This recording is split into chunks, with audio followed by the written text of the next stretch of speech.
읽지도 않은 신문 같은데 세탁실 구석에 처박혀 있군 그래. 셜록, 그 미소는 뭔가? 나도 궁금해서 죽을 지경이네. 때가 되면 알게 되겠지. 그런데 존, 세탁실의 달콤한 향기 말인데 어디선가 맡아본 것 같지 않나? 그런 것 같기도 한데... 자, 저녁을 런던에서 먹으려면 서둘러야 하네. 어서 가서 부부를 만나보자고.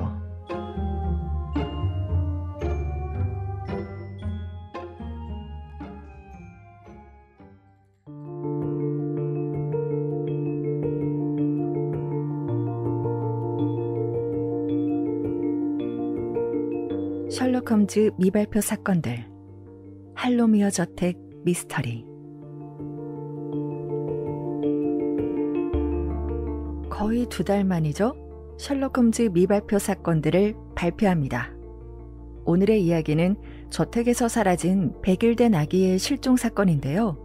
아무 흔적도 없이 감쪽같이 사라진 아기의 행방을 찾기 위해 홈즈와 왓슨은 조용한 시골 마을 윌링엄으로 향합니다. 마치 조용한 가족을 연상케 하는 할로미어 저택은 온 가족이 수상해 보이는데요.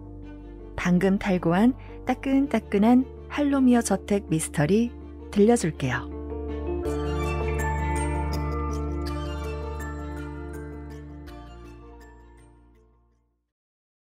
이 책 들어봤니?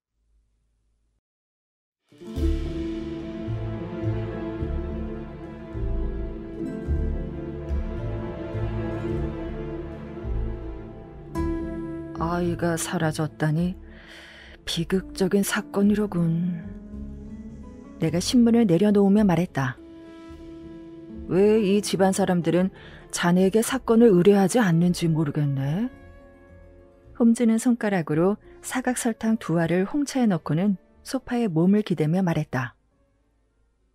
할로미어 저택의 실종 사건을 말하는 모양이군. 현관에 놓여있던 신문을 내가 가지고 올라왔는데 언제 봤나? 손등을 절반쯤 덮고 있는 체크무늬 잠옷을 입고 있던 홈즈는 가늘고 긴 팔을 뻗어 봉투 한 장을 꺼내 내게 건넸다. 홈즈 선생님께 윌링엄 할로미어 저택에서 새벽에 유아가 실종됨, 저택을 수색했으나 외부 침입 흔적은 발견되지 않음, 즉시 와주시기를 바람. 윌킨스 경감. 승낙하지 않을 이유가 없었네. 우리의 도움이 필요할 정도라면 보통 일은 아니라는 거니까. 우리라고? 내 전기작가 없이는 아무데도 갈 수 없지 않겠나. 물론이지. 자, 그럼 조금 서두르게. 기차 시간이 얼마 안 남았으니. 홈즈는 담배 연기를 길게 내뿜으며 차창가 옆에 앉아 아무 말도 하지 않았다. 열차가 킹크로스역을 벗어나자 벽돌 공장과 창고들이 끝도 없이 이어지더니 그 풍경은 부드럽게 바뀌었다. 9월의 들판은 여름의 빛깔을 조금씩 잃어가고 있었고 나뭇가지 끝은 벌써 황금빛으로 물들고 있었다. 나는 잠시 그 평화로운 풍경에 마음을 빼앗겼지만 마주보고 앉은 홈즈는 멍하니 창밖을 내다볼 뿐이었다. 열차가 마침내 롱스탠트역에 멈춰섰다. 짧은 승강장 주변은 숲이 울창해 외부 세계와 단절된 듯한 인상을 주었다. 승강장 끝에는 이미 경찰 제복 차림의 순경이 서 있었고 그 뒤편에는 마차 한 대가 우리를 기다리고 있었다. 그러나 홈즈는 곧장 마차로 향하지 않고 역 구내의 작은 매점으로 발걸음을 옮겼다. 선반 위에는 습기로 눅눅해진 지역신문이 무더기로 쌓여 있었는데 홈즈는 더미에서 윌링엄의 지역신문을 찾아 잔돈을 내고 마차에 올라탔다. 신문을 펼친 홈즈는 할로미어 저택 사건에 기록된 기사를 손가락으로 가리키며 말했다. 경찰의 보고서보다 이런 작은 마을 신문이 사건을 더 생생하게 들려준다네. 나는 신문을 펼쳐 읽기 시작했다. 지난 2일 새벽, 윌링엄 인근의 할로미어 저택에서 판즈워스 가문의 3개월 된 남자아이가 흔적도 없이 사라졌다. 아기는 전날 밤까지 요람에서 평온히 잠들어 있었으나 아침이 되어 보니 행방이 묘연했다. 저택 내부의 모든 창문과 문은 안쪽에서 잠겨 있었으며 외부 침입의 흔적은 전혀 발견되지 않았다. 아서 판즈워스 씨는 런던에서 무역업으로 부를 쌓아 교회로 이주한 신사다운 인물로 그에게는 부인과 3명의 딸, 2명의 아들이 있으며 화목한 가정으로 알려졌다. 그러나 지금의 부인은 2번째 부인이며 실종된 아들은 지금의 부인이 낳은 아이다. 현재 지역 경찰은 수사에 난항을 겪고 있으며 외부 수사 지원을 요청한 것으로 알려졌다. 그렇군. 외부 수사 지원이 홈즈 자네겠지? 내가 신문에서 눈을 떼지 않고 말했다. 늘 그렇듯 그들은 체면을 세우고 나는 퍼즐을 푸는 것만으로도 만족하네. 홈즈는 좌석에 몸을 기대더니 조용히 미소 지었다. 마차 바퀴가 자갈길을 덜컹거리며 20분쯤 달렸을 때 광활한 언덕 위 풍경이 모습을 드러냈다. 길 양쪽에는 오래된 참나무와 밤나무들이 줄지어 서 있었고 그 끝에 할로미어 저택이 보였는데 내가 상상했던 것보다 컸다. 네모 반듯한 회색의 석조 건물은 3층으로 지어졌는데 높은 굴뚝에서는 연기가 가늘게 피어오르고 있었다. 앞마당은 넓었고 푸른 잔디가 잘 관리되어 있었으며 저택을 외부로부터 차단하듯 돌로 만든 담장이 둘러쳐져 있었다. 두꺼운 참나무로 만든 현관 앞에 서 있는 순경에게 홈즈가 명함을 건넸다. 셜록 홈즈입니다. 여기는 제 동료 왓슨 박사죠. 잘 알고 있습니다. 만나 뵙게 되어 반갑습니다. 따라오시죠. 순경이 말했다. 현관을 들어서자 왼편에 응접실이 있었는데 홈즈에게 전보를 보냈을 것으로 보이는 윌킨슨 경감이 작은 탁자 앞에 앉아 보고서를 쓰고 있었다. 그는 적당한 키에 다부진 체구의 중년이었는데 얼굴은 햇볕에 그을려 구릿빛을 띠었고 콧수염은 정성스레 다듬어져 있었다. 그러나 눈가에는 피로가 짙게 드리워져 있어 이 사건으로 밤잠을 이루지 못한 게 분명했다. 우리가 응접실로 들어가자 그는 일어나 공손하게 고개를 숙였는데 마치 구원의 손길을 기다리고 있었다는 표정을 지어 보였다. 기다리고 있었습니다, 홈즈 선생님. 윌킨스 경감입니다. 그는 보기보다 사건이 복잡하다며 솔직하게 도움을 요청했다. 지금 이 집에는 판즈워스 부부와 자녀들 그리고 하인들이 모두 있습니다. 판즈워스 씨는 이 사건이 조용히 해결되길 바라고 있고 사실 아이를 찾을 수만 있다면 뭐든 하겠다며 제대로 된 탐정을 모셔달라고 했습니다. 그래서 홈즈 씨에게 정보를 보내게 된 겁니다. 그는 가족이 세상의 주목을 받게 될까봐 무척 고심하고 있어요. 그래서 집안 사람들 모두 바깥으로 나가지 못하게 했고 혹시나 범인이 다시 돌아와 식구들을 해칠 수 있으니 집안 곳곳에 순경을 배치해달라고 했습니다. 벌써 이틀째입니다. 하지만 우리도 언제까지고 이 저택을 지키고 있을 수는 없죠. 혹 외부인이 범인이라고 생각하십니까? 그럴 가능성도 배제할 수는 없을 겁니다. 네, 저도 그렇게 생각합니다. 하지만 침입 흔적을 아직 찾지 못했습니다. 판즈워즈 씨 가족은 그동안 이 마을에서 조용히 지내왔고 나쁜 소문도 없었어요. 그를 아직 만나보지 못하셨죠? 그는 신사답고 침착한 분인데 아이가 사라진 후에는 그 침묵이 도리어 저희를 곤란하게 만들고 있어요. 그를 먼저 만나보시겠습니까? 아니요. 먼저 아기가 있던 방을 보고 싶군요. 그리고 보모에게 물어보고 싶은 게 있습니다. 예, 아이의 방은 1층에 있습니다. 보모가 지내는 방이죠. 이쪽으로 오세요. 그 전에 홈즈가 응접실을 나가려던 경감을 잡고 말했다. 지금 이 집에는 누가 있습니까? 판주어즈 부부와 성인이 된 두 딸과 10대 딸과 아들, 그리고 3명의 상주 직원이 있는데 요리사와 보모, 하녀입니다. 그리고 정원과 마구간을 관리하는 관리사와 그의 조수가 정기적으로 저택을 드나듭니다. 사건이 있던 날 관리사와 조수는 저택에 있었습니까? 아니요, 그들은 월요일과 목요일에 옵니다. 오늘이 목요일인데 그들은 보이지 않더군요. 아, 판주어즈 씨가 사건이 해결되기 전까지는 오지 말라고 했답니다. 그렇군요. 알겠습니다. 자, 그럼 아이의 방으로 가시죠. 경감은 우리를 안내했는데 저택의 구조는 조금 특이했다. 응접실과 식당이 현관 옆으로 나란히 이어져 있었고 그 맞은편에는 부부의 침실이 있었다. 놀라운 것은 부부의 방 바로 옆에 아기와 보모가 함께 쓰는 방이 있다는 것이었다. 보통의 저택이라면 부부의 침실은 2층에 두고 아기 방은 좀 더 멀리 떨어진 곳에 두었을 텐데 말이다. 아기가 있던 방은 크지 않았으나 잘 정리되어 있었고 벽지는 옅은 파스텔빛으로 칠해져 있었으며 창가에는 작은 커튼이 드리워져 있었다. 방 한가운데는 작은 요람이 놓여 있었는데 새하얀 보자기와 레이스 장식이 달려 있어 아기의 존재가 얼마나 소중했는지 짐작할 수 있었다. 바닥에는 작은 나무 블록과 곰인형 하나가 놓여 있었고 방 안에는 우유와 라벤더 향이 감돌았다.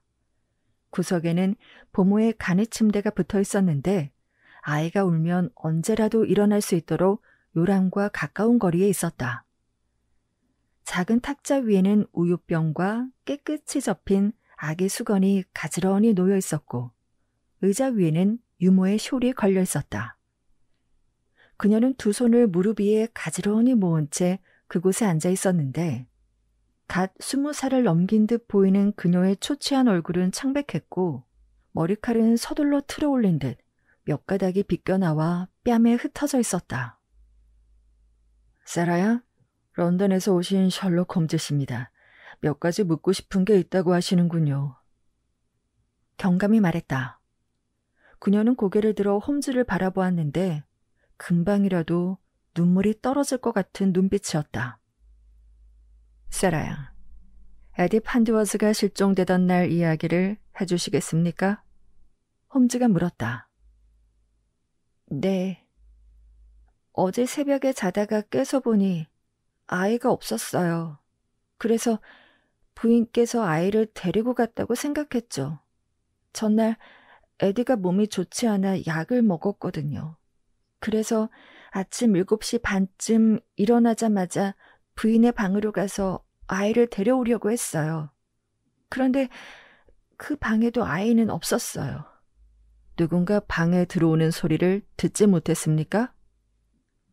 전혀요. 부인은 종종 아이를 부부 침실로 데려갔습니까? 네, 에디를 무척 아끼셨거든요. 그래서 에디의 방도 부부 침실 옆에 마련해 주셨고요. 호, 이 방에서 없어진 게 있습니까? 담요요. 에디를 감싸고 있던 담요가 없어졌어요. 아기와 담요만 없어졌다. 홈즈는 혼잣말을 하며 창문으로 다가가 밖을 내다보았다. 저기 마구간 근처에 개가 있군요. 네, 주인께서는 밤마다 개를 정원에 풀어두셨어요. 집을 지키라고요. 그날 밤 개가 짖는 소리를 들었습니까? 아니요, 저는 듣지 못했어요. 홈즈는 바닥에서 허리 높이까지 오는 격자식 창문을 자세히 살피더니 창문을 어떻게든 열어보려고 했지만 겨우 한 뼘 남짓 벌어질 뿐이었다. 그 창문은 겹창으로 만들어져 아래쪽 창만 살짝 올려 환기하는 정도로 쓰이는 것 같았다. 홈즈는 조금 당황한 듯 턱을 만지작거렸다. 주인께서 아기가 기어나가지 못하게 일부러 조금만 열리도록 무거운 추를 달아놓으셨어요. 보모가 말했다. 그렇군요. 주인 내외를 만날 수 있을까요? 홈즈가 보모에게 물었다. 네, 응접실로 가 계시면 말씀드릴게요. 아, 그 전에 정원을 둘러보고 싶군요. 그래도 괜찮겠죠? 네, 물론입니다. 우리는 아기 방을 나와 정원으로 향했는데 낯선 사람의 기척을 느꼈는지 뒷마당 목재로 지은 견사에서 개가 으르렁거렸다. 큰 덩치에 균형 잡힌 근육질 몸매, 네모난 머리에 검은 주둥이는 보기만 해도 위협적으로 느껴지는 불마스티브 종인 것 같았다. 홈즈가 힐끗 견사 쪽을 바라보며 손바닥을 부드럽게 내밀면서 진정시켰는데 그러지 않았다면 우리가 정원을 조사하는 동안 잡아먹을 듯 내내 지질태세였다. 진정된 개를 뒤로하고 홈즈가 아기방 창문 아래 정원 바닥을 살펴보며 경감에게 물었다. 아기가 사라지던 수요일 새벽에 비가 왔던 것 같군요. 예, 전등 번개까지 치며 요란하게 쏟아졌습니다. 자정부터 동트기 전까지요. 홈즈는 다시 현관에서 정문까지 걸어가며 주위를 살펴보았다. 정원은 잘 다듬어진 잔디밭이 펼쳐져 있었고 자갈이 깔린 고등길이 정문까지 이어져 있었다. 정원을 걷던 홈즈는 길을 벗어나 별채로 보이는 작은 오두막이 있는 곳으로 향했다. 저택의 웅장한 석조와는 달리 붉은 벽돌과 회색 석재로 지어진 소박한 구조의 별채였다. 저곳은 하인들이 지내는 곳인가요? 홈즈가 물었다. 아닙니다. 저 별채는 세탁실이에요. 경감이 대답했다. 세탁실로 들어서자 눅눅한 공기와 비누 냄새, 그리고 달콤한 향이 은은하게 풍겼다. 그곳은 벽을 따라 커다란 세탁통과 세척용 도구가 놓여 있었고 다리미 구역 옆 천장에는 빨래 건조대가 설치되어 있었다.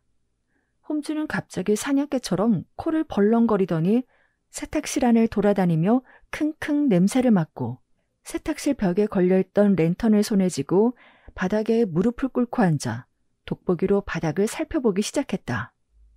그러고는 바닥에 떨어진 촛농을 집어들고 벌떡 일어나 주머니에서 봉투를 꺼내 그것을 집어넣었다. 경감은 홈즈의 행동이 기이하게 느껴졌는지 동작 하나하나를 살펴보더니 이렇게 물었다. 뭔가 중요한 단서를 찾으셨습니까? 궁금해서 죽을 지경입니다. 범인은 집 안에 있는 것 같군요. 정말입니까? 경감이 깜짝 놀라며 물었다. 아직은 추정일 뿐이지만 이제 집안 사람들을 만나보면 알게 되겠죠. 자, 이제 응접실로 가시죠. 홈즈가 말했다. 경감이 앞장서 세탁실을 나가고 우리가 뒤를 따라 나가는데 문 안쪽에 구겨진 신문지를 발견한 홈즈가 집어 펼치더니 자세히 살폈다. 그러고는 신문 냄새를 맡고는 알 수 없는 묘한 미소를 지으며 내 어깨에 손을 얹고 말했다. 읽지도 않은 신문 같은데 세탁실 구석에 처박혀 있군 그래. 셜록, 그 미소는 뭔가? 나도 궁금해서 죽을 지경이네. 때가 되면 알게 되겠지. 그런데 존, 세탁실의 달콤한 향기 말인데 어디선가 맡아본 것 같지 않나? 그런 것 같기도 한데... 자, 저녁을 런던에서 먹으려면 서둘러야 하네. 어서 가서 부부를 만나보자고. 홈즈가 살짝 신이 난 듯 말했다. 잠시 후 우리가 응접실로 들어가자 판즈워즈 씨 부부가 소파에 앉아 있었다. 판즈워즈 씨가 조용히 일어나 맞은편 소파를 가리키며 우리에게 앉으라는 듯 손을 뻗었다. 그는 중년의 신사로 중간 키에 고든 자세와 단정한 검은 양복을 입고 있었는데 품이 있어 보였다. 그의 얼굴은 담담해 보였지만 눈빛은 애써 고통을 참고 있는 듯 보였고 잿빛 콧수염은 그를 나이보다 더 늙어 보이게 했다. 판주어스 부인은 연한 회색 드레스 위에 검은 쇼를 걸친 아직 젊은 여인이었다. 그녀의 얼굴은 빈혈 증세에서 흔히 볼 수 있는 희끗한 안색이었고 입술마저 창백해 보였다.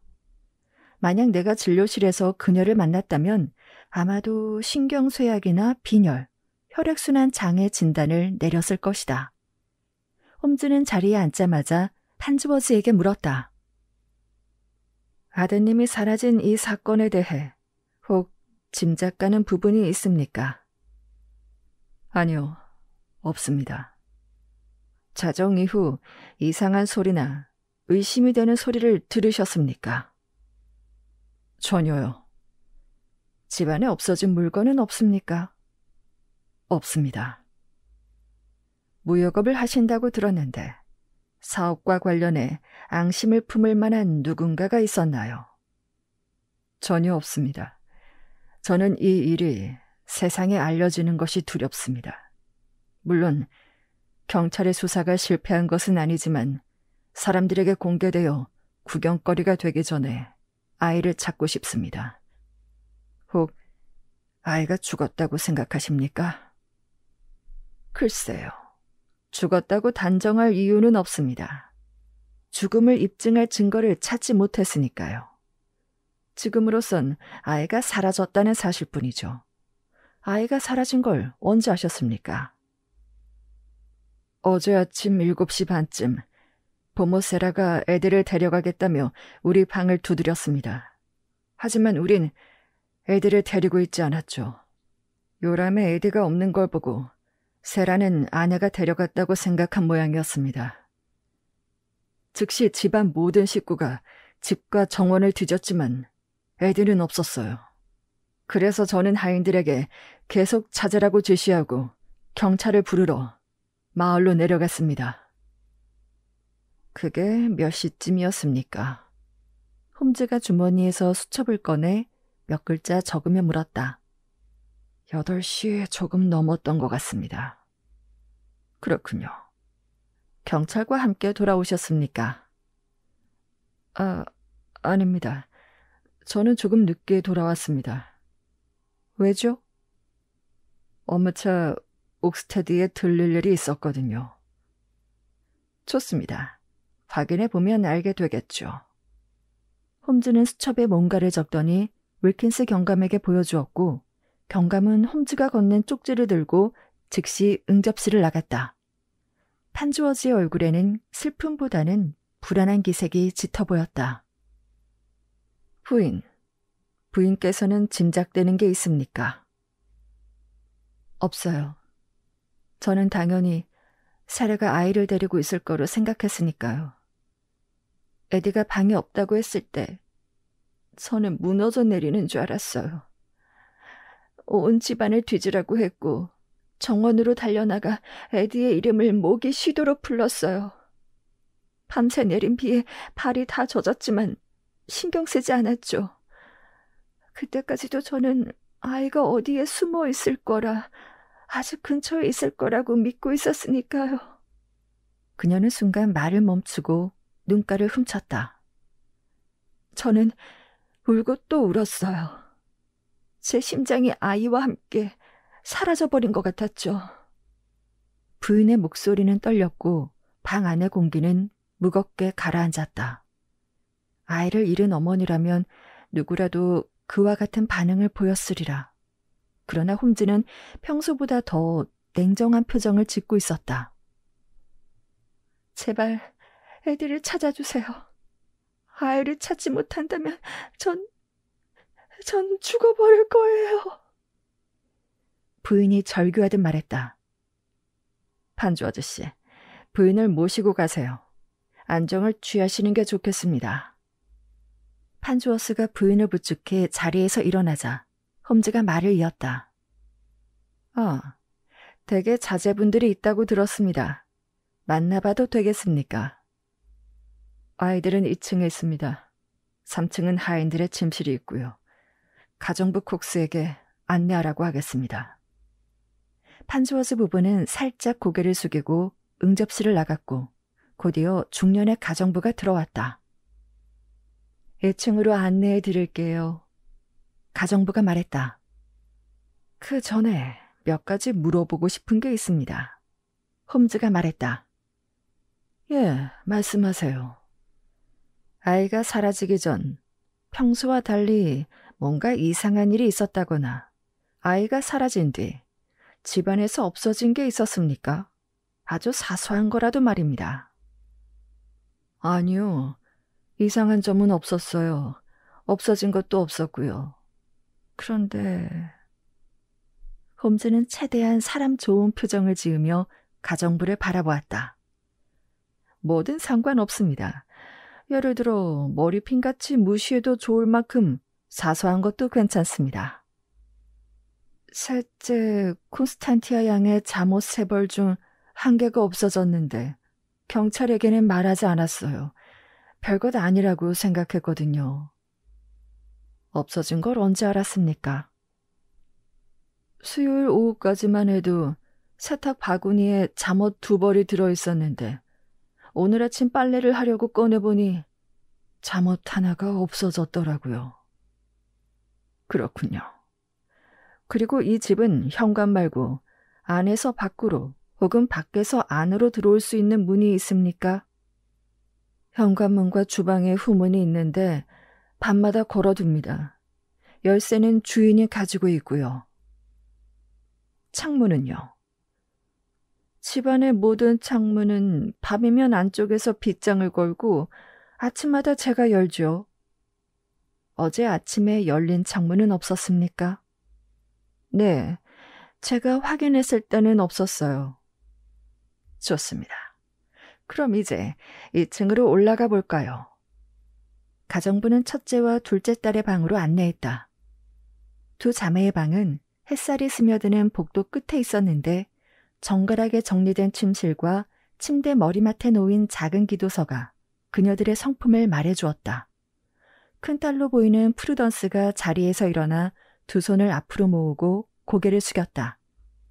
자세는 공손했으나 차분히 올려묶은 머리에 단정해 보이는 그녀에게서 부드러운 면모는 느껴지지 않았다. 이 방도 조사하실 건가요? 그녀의 목소리는 조심스러웠다. 홈즈는 재빨리 침실 주위를 둘러보고 말했다. 아닙니다. 단지 에드가 사라지던 날 무엇을 하고 계셨는지 궁금하군요. 그녀는 몸을 돌려 탁자로 걸어가더니 서랍에서 자수가 놓인 천을 가져와 내밀었다. 그날 밤 이 자수를 놓고 있었어요. 그녀가 숨길 게 없다는 듯 말했다. 홈즈가 여전히 의자에 앉아있는 둘째, 엘리자베스를 향해 같은 질문을 던졌다. 저는 자수를 놓은 언니와 이런저런 대화를 했을 뿐 다른 일은 하지 않았어요. 갈색의 긴 머리를 늘어뜨린 엘리자베스는 언니보다 온화해 보였는데 대답하는 동안 치맛자락을 쥐락펴락하며 불안한 기색을 보였다. 혹 이상한 소리를 들었거나 수상한 느낌은 없었습니까? 없었어요. 프루던스가 대답했다. 평소 애들을 보살펴 주셨나요? 물론이죠. 우리 가족 모두 애들을 예뻐했어요. 프루던스가 대답하자 엘리자베스는 고개를 끄덕였다. 그러나 자매는 동생을 아꼈다고 했지만 묘한 불편한 감정을 느낄 수 있었는데 두 사람의 표정은 긴장한 듯 일그러져 있었기 때문이다. 부디 에디가 무사히 집으로 돌아올 수 있게 해주세요. 부탁드립니다. 프루던스가 차분히 말했다. 최선을 다해보죠. 그런데 콘스탄티아 양의 방은 어딥니까? 우리 바로 옆방이에요. 우리는 다시 복도로 나가 옆방문을 노크했다. 문이 열리자 10대 후반으로 보이는 갸름한 얼굴에 짙은 밤색의 머리카락을 귀 뒤로 정갈하게 넘긴 콘스탄티아가 문 앞에 서 있었다. 길고 얇은 눈매에 차분해 보이는 헤이즐넛 눈동자를 한 소녀는 홈즈와 시선을 마주치고 고개를 숙였는데 수줍어서라기보다는 우리의 방문이 달갑지 않은 것 같았다. 오신다는 얘기 들었어요. 저는 콘스탄티아이고 저기 저 아이는 창틀에 앉아있는 소녀를 가리키며 소녀가 말했다. 제 동생 프레데릭이에요. 저와 동생은 기숙사 학교에 다니는데 지금은 방학이라 집에서 지내고 있어요. 그렇군요. 홈즈가 대답하며 방 안을 둘러보았다. 소녀의 방은 깔끔하게 정리된 침대와 옷장이 있었고 창문가에는 꽃병이 놓여 있었으나 꽃은 이미 시들어 있었다. 책상에는 작은 손거울과 구겨진 손수건, 그리고 보라색 초가 촛대에 놓여 있었다. 방은 정돈되어 있었으나 이 상아리만큼 생기가 없었다. 이윽고 방 안을 다 둘러봤는지 홈즈가 뒤돌아서 콘스탄티아에게 다가갔다. 좋습니다. 응접실로 내려와요.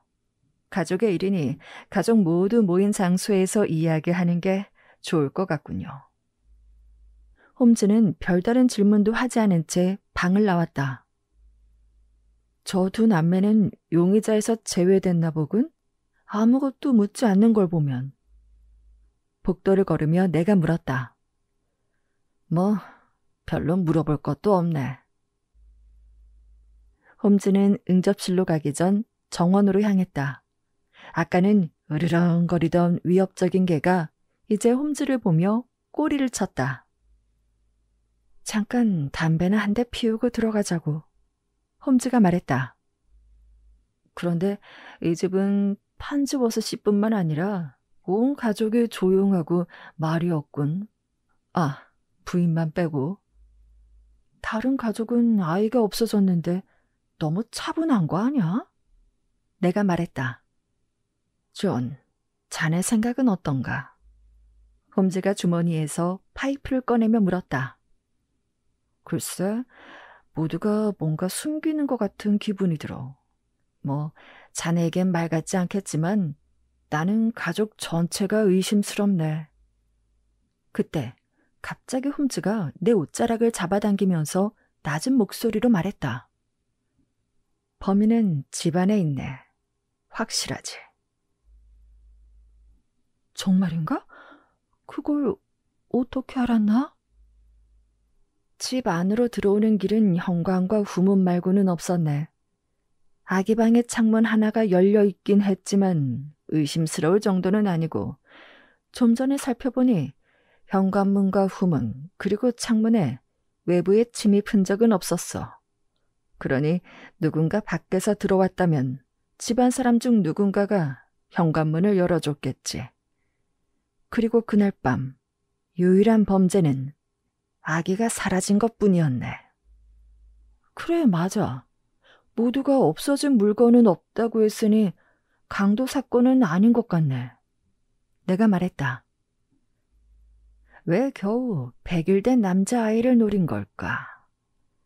홈즈가 주머니에 손을 넣으며 말했다. 누군데? 하지만 범행 동기를 알 수가 없어. 골치 아프군. 난 판주 아저씨가 수상한 것 같은데? 그래. 하지만 범행 동기를 알 수가 없어. 골치 아프군. 난 판주 아저씨가 수상한 것 같은데? 그래. 사건이 일어나고 집 밖을 나간 사람은 그가 유일하지. 그 틈을 이용해 범죄를 은폐했을 수도 있을 걸세. 하지만 그가 범인일 가능성은 거의 없네. 왜? 그는 명예와 평판을 중요하게 생각하는 사람이야. 아이를 해쳐서 얻을 수 있는 이득이 없지. 존, 언제나 범행 동기가 중요하다는 걸 모르겠나? 그때 정문이 열리고 마차 한 대가 들어와 현관 앞에서 멈췄는데 마차에서 내린 사람은 윌킨슨 경감이었다. 홈즈 선생님, 판즈워즈 씨의 그날 행적을 알아보니 옥스테드에 간 게 맞습니다. 그날 런던으로 보낼 화물 열차에 물건을 실어 보내야 했던 것 같아요. 마차에서 내리며 윌킨슨이 말했다. 알겠습니다, 경감. 가족 모두 응접실에 모였을 테니 들어가 사건을 정리하도록 하죠. 예? 벌써 사건을 해결하셨습니까? 해결을 한 건 아니고 해결하려고 모이라고 한 겁니다. 알겠습니다, 홈즈 선생님. 잠시 후 가족이 모두 응접실에 모이자 홈즈가 의자에서 일어나 주위를 둘러보고 이야기를 시작했다. 저는 무척 바쁜 사람이니 짧고 단도직입적으로 이야기하겠습니다. 홈즈가 잠시 침묵하더니 말을 이었다. 콘스탄티아 양, 동생 에드는 어디에 있습니까? 순간 정적이 흘렀고 탁자 옆에 기대있던 소녀가 깜짝 놀라 뒷걸음질 쳤다. 그러고는 홈즈를 잡아먹을 듯 쏘아보았다. 그런 눈빛으로 봐도 소용없어요, 콘스탄티아 양. 에드가 정말 잘못되기 전에 찾아야 콘스탄티아 양에게도 좋을 겁니다. 콘스탄티아는 마치 전기 의자에 앉은 것처럼 꼼짝도 하지 않았다. 이윽고 한참을 꿋꿋한 자세를 유지하던 그녀가 외쳤다. 결백해요. 나는 애들을 데려가지 않았어요. 결백하다고요. 홈즈의 발언은 가족뿐 아니라 나에게도 충격적이었다. 그래서 그날의 상황을 수첩을 보지 않고도 기억할 수 있다. 판즈워즈는 얼굴이 하얗게 질리며 의자 팔걸이를 움켜쥐었고 체면을 중시하는 신사였기에 간신히 분노와 수치를 억누르는 기색이 역력했다. 부인은 손수건을 떨어뜨린 채 남편에게 기대해 그럴 리가 없어요. 우리 딸이 그럴 리가 없어요. 라며 외쳤다. 다른 자녀들은 숨을 죽인 채 서로를 바라볼 뿐이었는데 오직 콘스탄티아만 목소리를 높였다. 결백해요. 나는 아무 짓도 하지 않았다고요. 좋습니다.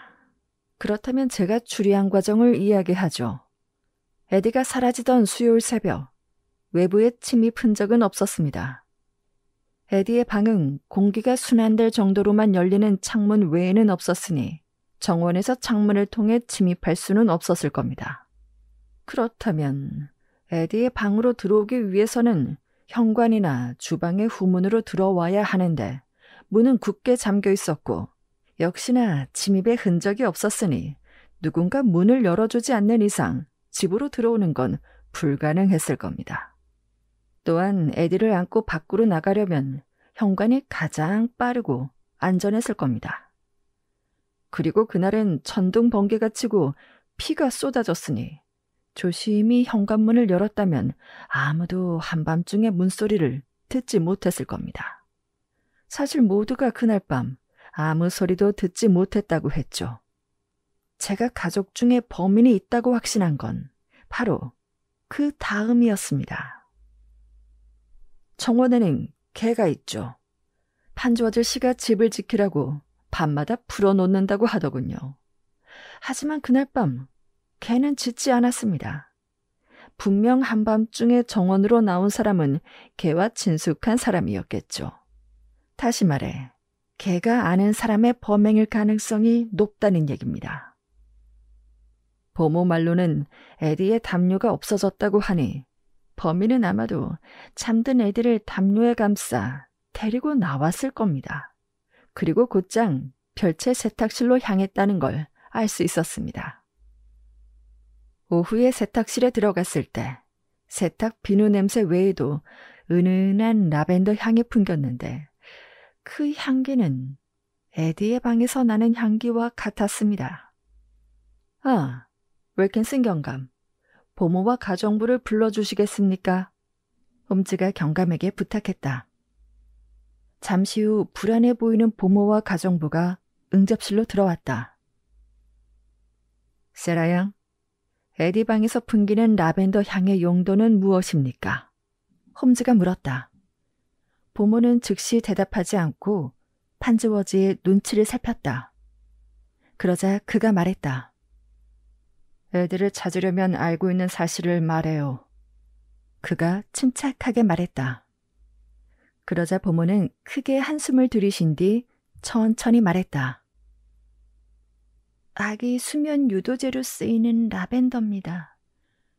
베개 속이나 주머니에 넣어 요람 옆에 두기도 하고 소화제나 진정제처럼 먹이기도 하고요.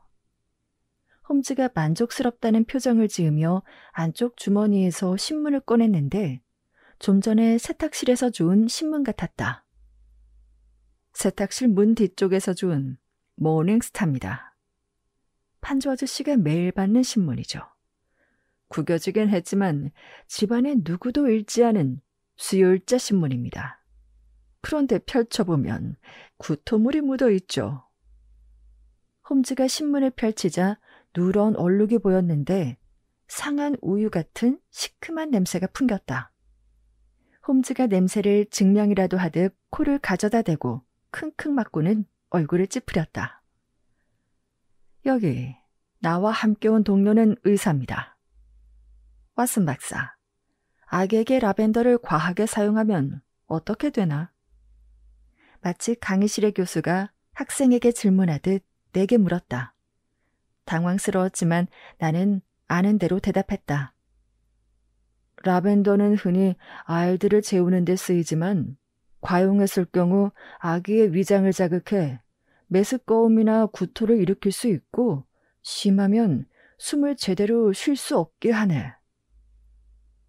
잠든 애들을 담요에 싸서 데리고 나온 범인은 아기가 깰까봐 미리 준비해둔 우유와 라벤더 시럽을 섞어 에디에게 먹였을 겁니다. 그 결과 아이는 깨지 않았지만 아이에게 필요한 적당량을 알지 못한 범인의 실수로 에디는 구토를 했을 것이고 급한 대로 현관에 있던 신문을 가져와 구토가 묻은 아이의 옷과 바닥을 닦았겠죠. 그리고 또 하나. 홈즈가 주머니에서 봉투를 꺼내 보라색 촛농을 탁자 위에 꺼내놓았다. 세탁실에는 기름 램프를 사용하고 있었으니 세탁실 바닥에 떨어진 지 얼마 안 된 이 보라색 촛농은 누군가 외부에서 가지고 들어왔을 가능성이 있습니다. 집 안에서는 램프와 흰색 초를 사용하고 있더군요. 그런데 콘스탄티아 양의 방에만 보라색 초가 있었습니다. 모두가 콘스탄티아를 바라보았고 그녀는 하얗게 질린 채 마치 조각상처럼 서 있었다. 콘스탄티아 양은 그날 밤 보라색 초를 들고 에디의 방으로 들어와 담요로 아기를 감싸 안고 세탁실로 향했습니다. 비가 쏟아지고 있었으니 그녀의 작은 움직임은 틀리지 않았을 겁니다. 거짓말이에요. 갑자기 콘스탄티아가 외쳤다. 비가 쏟아지는데 아기를 안고 우유병을 들고 우산을 쓴 채 별채까지 갈 수는 없어요. 당신은 사기꾼이에요. 콘스탄티아 양, 잘 지적해 주었습니다. 그 얘기가 맞습니다. 그래서 남동생 프레데릭의 도움이 필요했을 겁니다. 창가 옆 소파 구석에 앉아있던 프레데릭이 한숨을 쉬며 고개를 푹 숙였다. 가정부 얘기로는 콘스탄티아 양의 잠옷 하나가 없어졌다고 하던데 알고 있었습니까, 콘스탄티아 양? 가정부가 잃어버린 거예요. 난 모르는 일이에요. 그렇군요. 그래요. 그날 밤 비가 왔으니 잠옷을 입고 정원을 지나 별채로 갔다면 흙이 묻어 아주 지저분했을 겁니다. 그래서 그 잠옷은 버리고 들키지 않기 위해 세탁 바구니에 잠옷 2벌이 있다는 걸 가정부가 기록할 때까지 기다렸다가 그녀가 보지 않을 때 잠옷 하나를 가지고 나와 잠옷이 사라진 걸 가정부 탓으로 돌리려 한 겁니다. 그 잠옷은 어디에 버렸습니까? 사건 이후 집 밖을 나가지 않았을 테니 집안 어딘가에 숨겨두었겠죠. 어디에 있습니까? 홈즈와 콘스탄티아는 눈싸움이라도 하는 것처럼 눈도 깜빡이지 않고 서로를 노려보았다. 잠시 숨막히는 정막이 흘렀다. 주방 난로 굴뚝에 있어요. 경감, 가져다 주시겠습니까? 잠시 후 경감이 검게 그을린 흰색이었을 리넨 잠옷을 가지고 돌아와 탁자 위에 올려놓았다. 잠옷 아랫단은 흙탕물이 튀었는지 갈색 얼룩이 여기저기 묻어 번져 있었다. 자, 이제 에디가 어디 있는지 말해봐요. 홈즈가 부드럽게 말했다. 저도 몰라요. 정말이에요. 런던의 어느 보육원으로 보내졌다는 거 말고는 몰라요. 그녀가 울먹이며 말했다. 난 그냥 새엄마에게 고통을 주고 싶었을 뿐이에요. 새엄마는 아빠랑 결혼하자마자 나와 동생을 기숙사 학교로 보내버렸어요. 우리가 집에 있는 게 싫었던 거예요.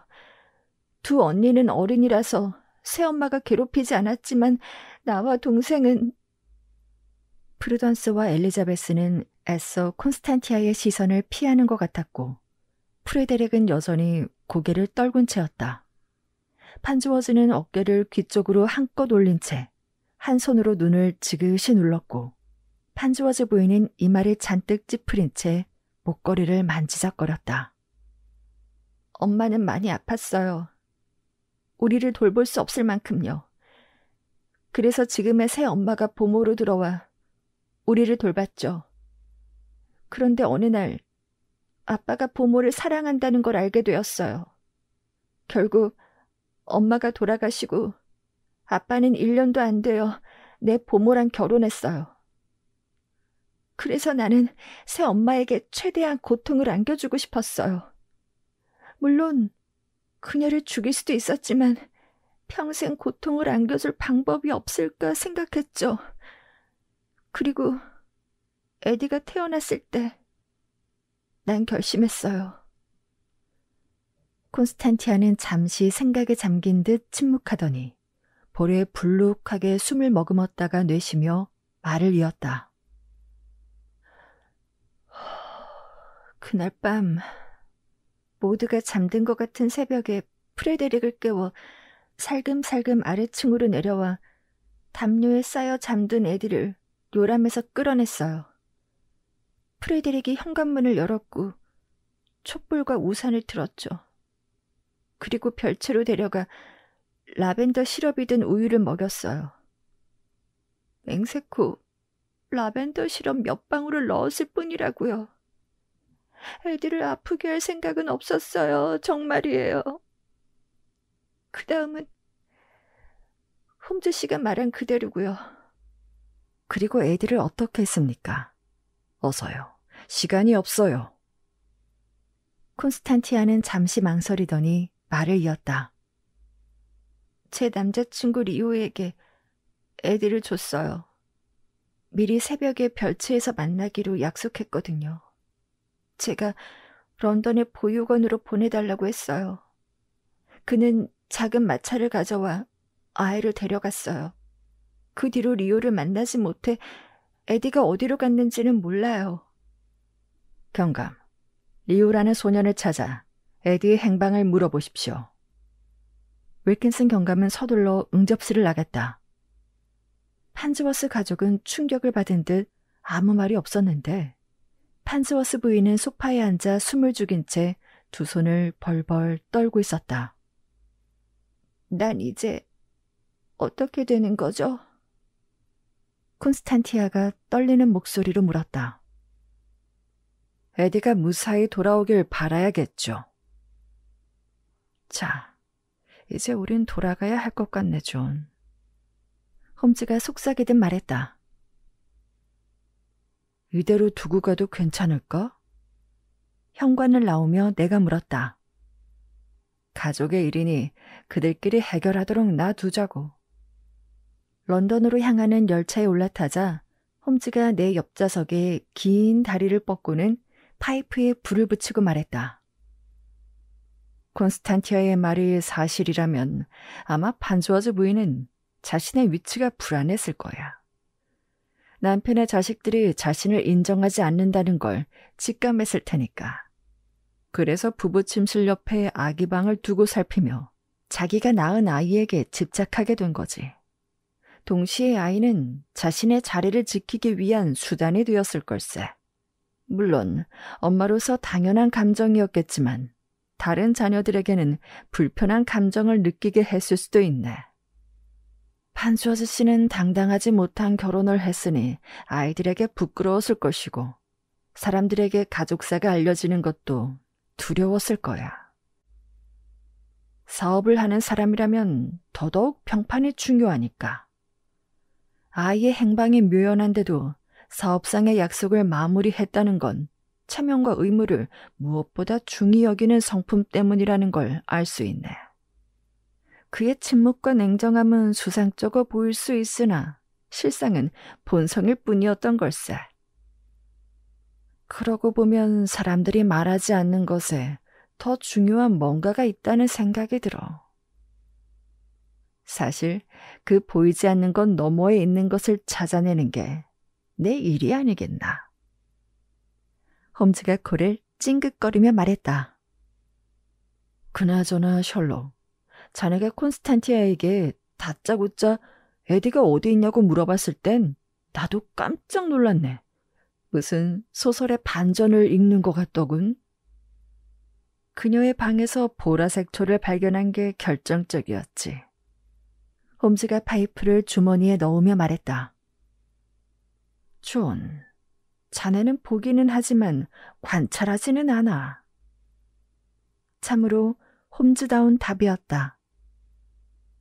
셜록, 자네는 관찰력과 추리력은 충분한데 인간미가 없는 게 흠이야. 앞으로도 기대하지 않는 게 좋을 걸세.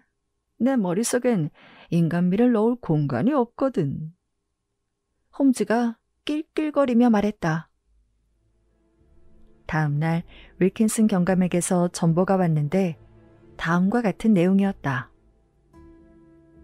홈즈 선생님, 런던의 수녀회가 운영하는 보육원에서 애들을 찾아 건강하게 가족의 품으로 돌려보냈습니다.